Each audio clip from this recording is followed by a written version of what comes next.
Welcome to A to Z Tales. Some people believe working alone is the best way to stay in control. They think others will only slow them down, make mistakes, or change their ideas.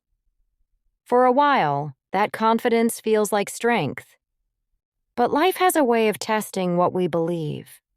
This story follows a brilliant student who trusted only himself until he faced something no talent could do alone.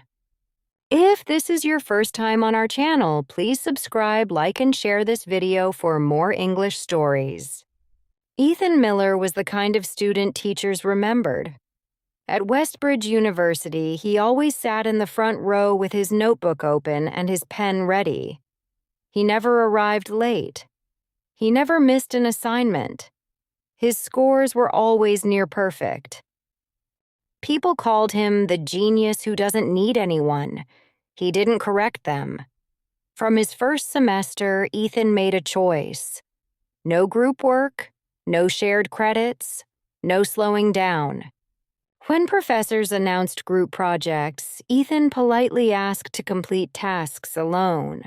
Some professors hesitated, but his perfect track record made them agree. To Ethan, teamwork was a risk. He believed most people were careless, distracted, or simply not on his level. While others complained about lazy partners or slow teammates, Ethan was punctual and efficient. He stayed up late to refine his work and double-check every detail. His independence became his reputation. People tried to include Ethan sometimes. Not everyone disliked him. Many admired him. In their sophomore year, Ava Thompson waved at him in the library. She was known for her warm personality and her ability to bring people together. "Hey, Ethan," she said with a smile. "Our economics professor assigned a group task. Want to join us?" Ethan barely looked up from his laptop. "Thanks, but I'll do my own."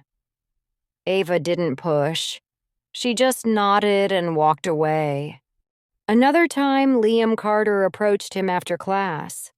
Liam wasn't the top student, but he was respectful and hardworking. "Ethan, Professor Graham said we could organize our own teams for the history presentation. Want to team up?" Liam asked. Ethan gave a brief shake of the head. "I prefer working by myself." Liam opened his mouth to say something, then stopped. He sighed and nodded. "All right, man. Good luck." Over time, fewer people asked. People stopped trying to talk to him. They stopped sitting next to him in class. They assumed he liked it that way. Truthfully, he did. Or so he thought. Ethan's grades were excellent. His essays were organized, his arguments sharp, his research deep. Professors praised his independence, though some quietly worried he lacked collaboration skills. One professor, Dr. Harris, once said gently, "Even the smartest people need others sometimes, Ethan." He responded with calm confidence, "I agree in theory. But in practice, working alone is faster and safer." Dr. Harris gave him a thoughtful look but said nothing more. Ethan won awards too. He entered solo competitions and dominated them. He submitted research papers under his own name and earned recognition from academic panels. His confidence grew stronger with every success. But success can hide the cracks in someone's thinking, cracks that only appear when the pressure changes. Everything changed in his final year. Professor Lane, head of the Innovation and Design course, stood at the front of the lecture hall and spoke with excitement. "Your final project," she announced, "will determine 40% of your grade. You'll have 8 weeks to create a real-world solution to a problem of your choice. But there's one condition." The room went quiet. "It must be done in teams of 4. Ethan's pen froze in his hand. "No solo submissions, no exceptions," Professor Lane added. Your ability to collaborate is part of the evaluation. Around him, students whispered, planned, and grouped themselves in seconds. Ava quickly paired with Liam and two others. Groups formed naturally. People looked for those they'd worked with before. Nobody looked at Ethan. He waited, expecting someone to at least ask. But the room slowly emptied, students chatting in pairs and clusters, chairs scraping across the floor. Ethan remained seated, calm on the outside, unsure on the inside. For the first time in years, he wondered, what now? That afternoon, Professor Lane posted the team list outside her office. Each sheet had groups of 4. Ethan scanned every page. His name was alone at the bottom, under unassigned. He didn't panic, at least not openly. He knocked on her office door. She looked up kindly. "Ethan, come in." "Professor," he said, "may I complete the project individually? I work better that way." She shook her head. "This project isn't just about intellect. It's about collaboration. No one is exempt."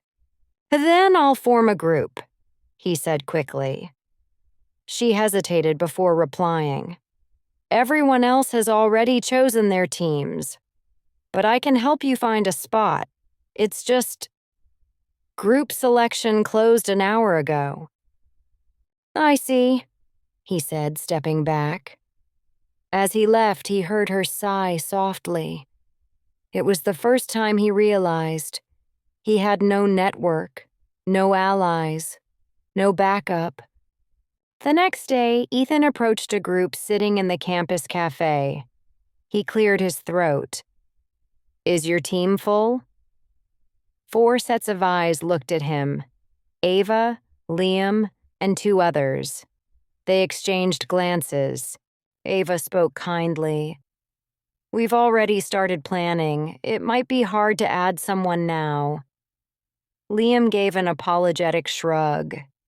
Ethan nodded stiffly. "Understood."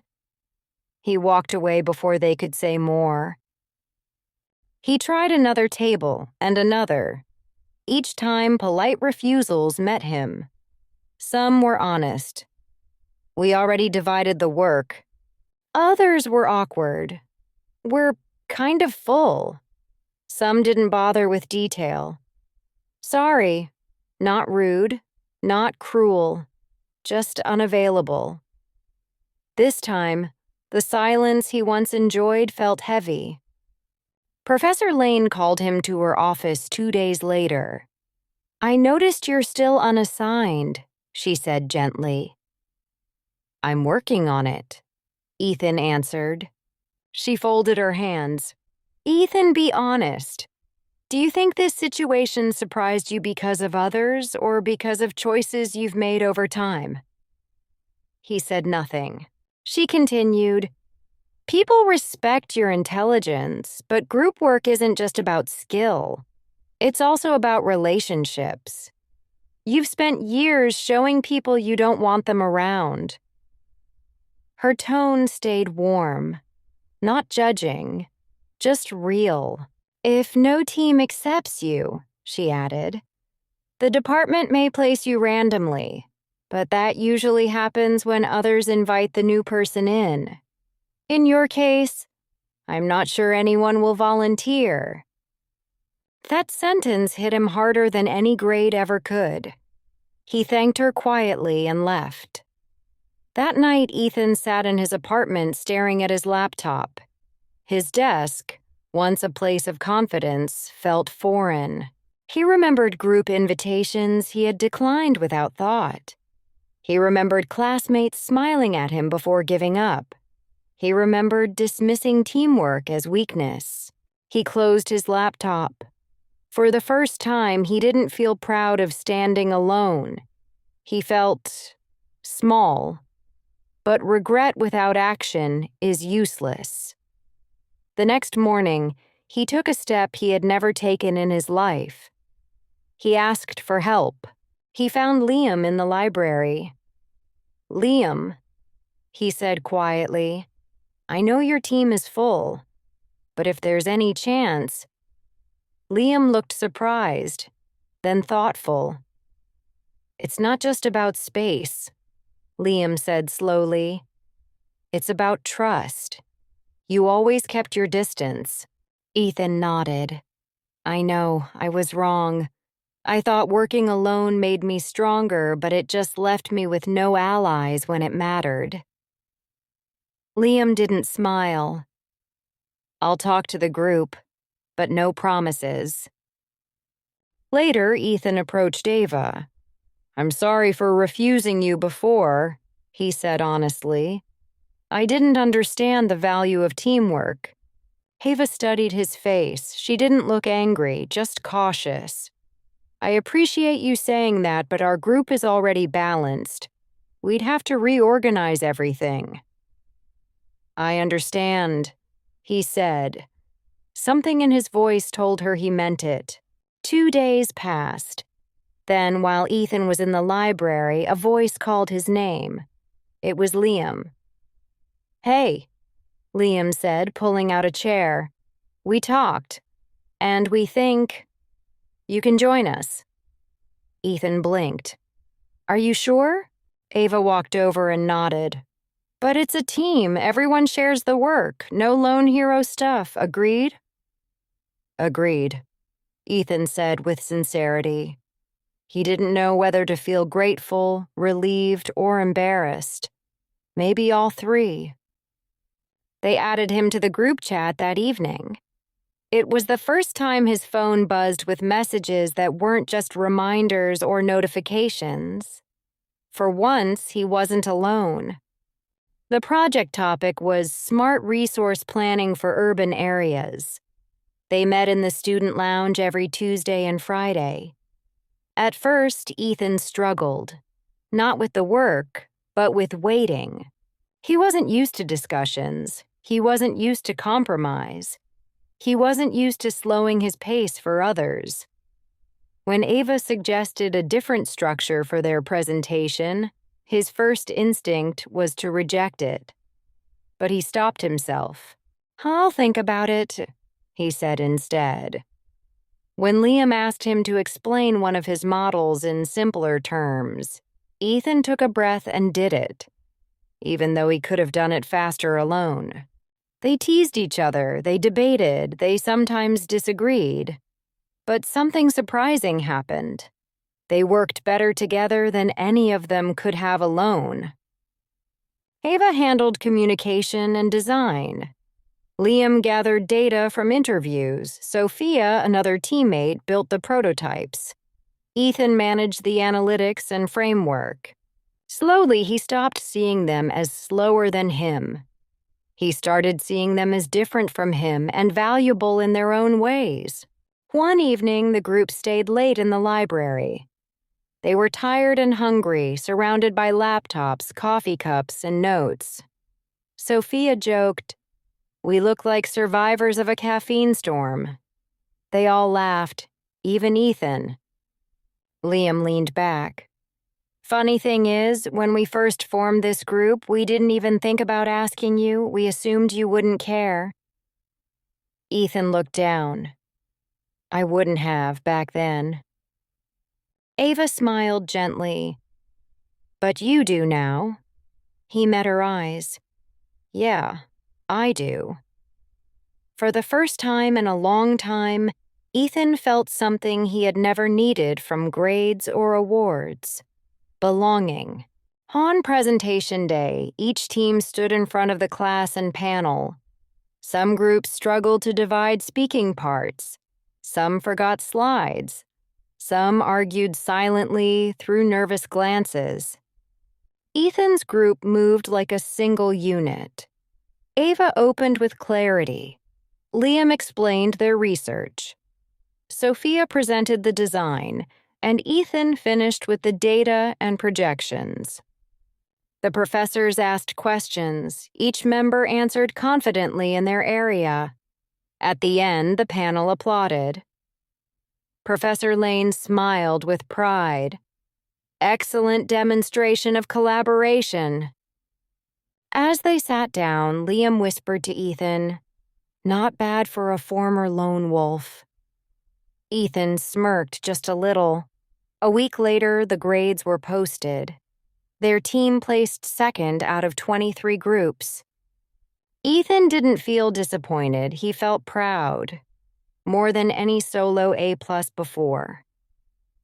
Later that day, he saw a first-year student struggling to organize notes in the hallway. She dropped her books, flustered.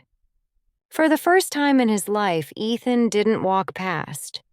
He knelt down, picked up a folder, and said, "Here, let me help." The girl looked surprised, then smiled gratefully. As he walked to his last class of the day, Ethan thought about something Professor Harris once said. Even the smartest people need others sometimes. Now he finally understood. Did Ethan's journey teach you something meaningful? If you learned a lesson from this story, tell us in the comments. Do you prefer working alone or with others? And why? And if you enjoyed reading and learning through this story, like, share, subscribe for more inspiring English stories with life lessons. Your voice matters. Don't walk alone in silence.